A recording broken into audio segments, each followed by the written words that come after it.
Well, there you go. But I mean, it's obvious that she was bothered by Kate in the field. But those of you that have dogs, I think, would agree with me when I say that she'll come around. She'll come around. I once had a red tail I flew. I'll never forget it. It was kind of interesting. Speaking of dogs in the field, and the first time I introduced a dog in the field with her, she wouldn't come to me at all. Absolutely wouldn't budge. She's just the hell with you, and it didn't make any difference how far away the dog was from me. She just didn't. She would not come to that fist. And then I took the dog and I put the dog in the car, and there she came. So, and she worked out fine too.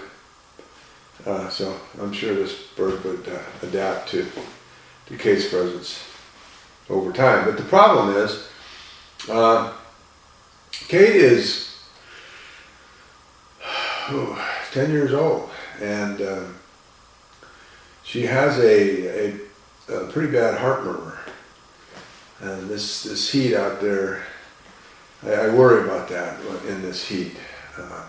The vets have told me that, I can hunt her, just do what I would normally do with her, be cognizant of the fact that she does have as they say, a fairly bad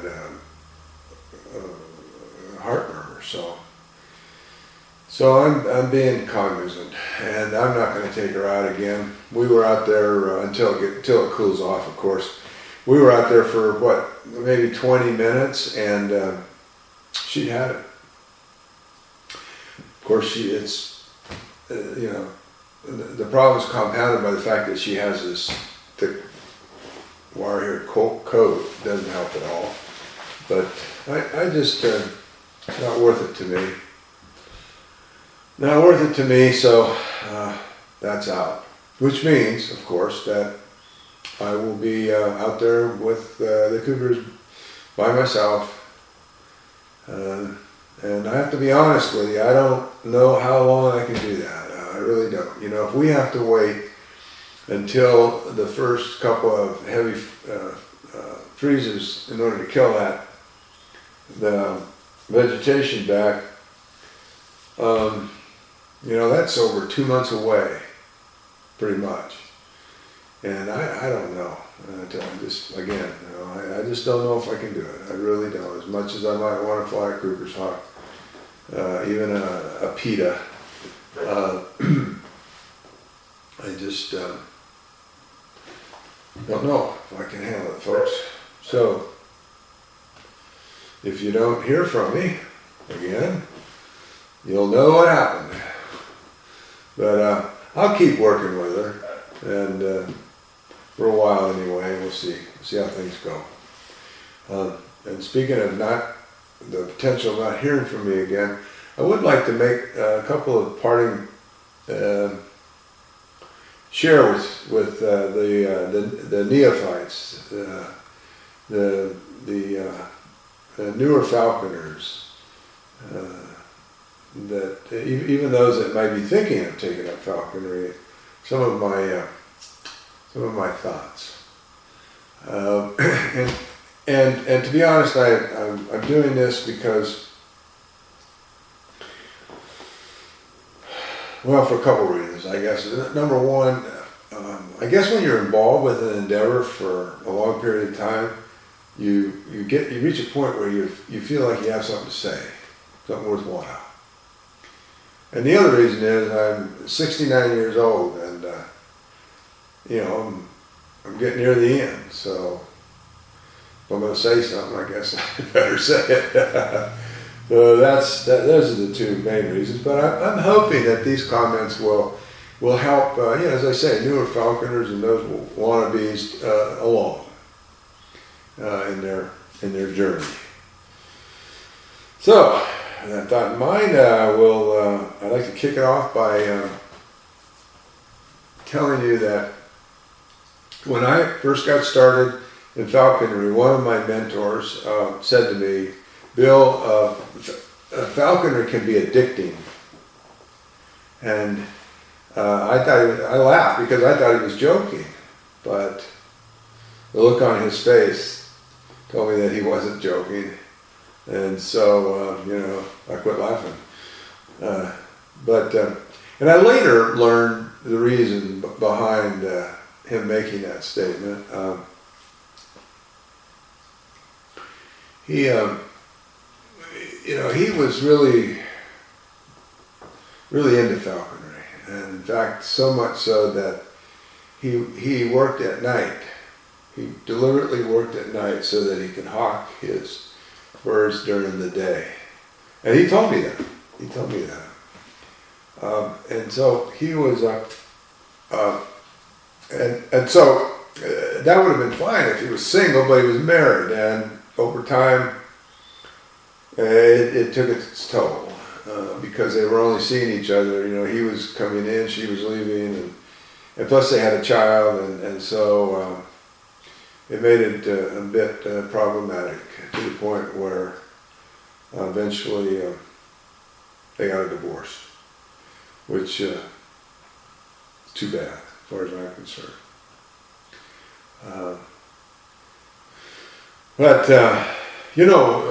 This guy, he after he got his divorce, he got out of falconry and went on and got his college degree, and then he went on to law school and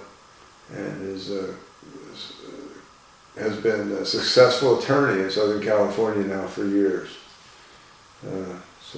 But anyway, and by the way, he was also he was a president of, in the 70s, he was a president of California Hockey Club. So, he was a pretty talented guy, I have to say.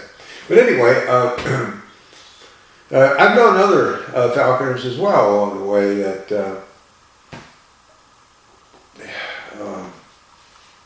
that worked in jobs that were beneath their abilities, so that they could fly hawks and things of this nature. And I don't know, it seems to me that when falconry begins to become problematic, kind of, complicate your life, we'll say, or it precludes you from maximizing your potential, then I think, it's a person's gone a bit too far, and like I say, I've seen this happen, and I just wanted to bring it to your attention so that, if you find yourself in a situation where you're aware of the fact that you're not doing the things, I guess, that you should be doing, and either for you or for your family or whatnot, then probably time to back off a little and regroup. That would be my suggestion. Now, the other thing that I want to talk about briefly is the fact that along the way, you're going to meet people who, what's the word? I guess they know it all. They know it all. They have a real perceived understanding of falconry, and these folks will be the first to tell you, or certainly to demonstrate to you, that they are on top of the game, so to speak. And they do that by attempting to point out to you the error in your ways, what you're doing wrong and how you can do it better. Well, sometimes when you're just getting started in falconry, that's kind of hard to take. I know when I got started, I was of the ilk where I really wanted to be viewed as a decent falconer, and so I I wanted to do the right thing, and so I was trying to satisfy the expectations of my mentors, and it was a difficult job for someone like me. So I just want to let you know that the bottom line is this. Falconry is all about hunting with hawks in the field. That's what it's about. The fact that we have to train these hawks to get there is just simply a prerequisite to falconry. So keep that in mind. And also keep in mind that the bottom line is getting the hawk in the field. That's all it is. It's just getting that hawk in the field. And if you're making progress towards that goal, and you're not harming the hawk at all, then don't let people, condemn you or be critical of you because you might not be doing it the best way.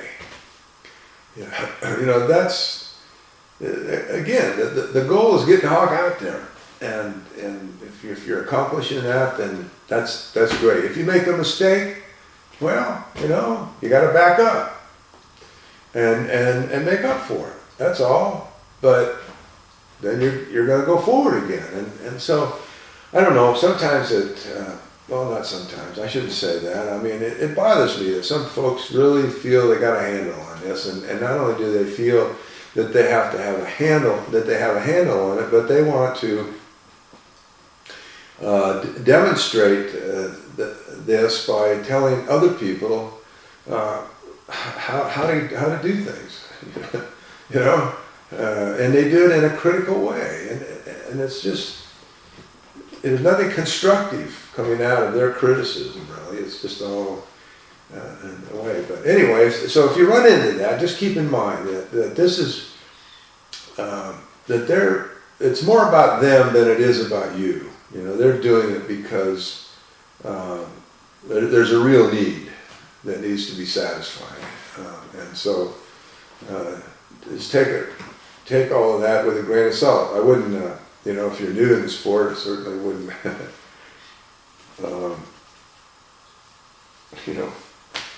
I just suck it up, that's what I guess I would do. And I'm not suggesting in any way that you shouldn't take advice, because you should, you're new, you take advice, but it's just that some people, their advice it's not advice so much as it is, criticism, and just don't let it bother you. Don't let it bother you. Just move on, and get the bird out in the field. That's what it's all about.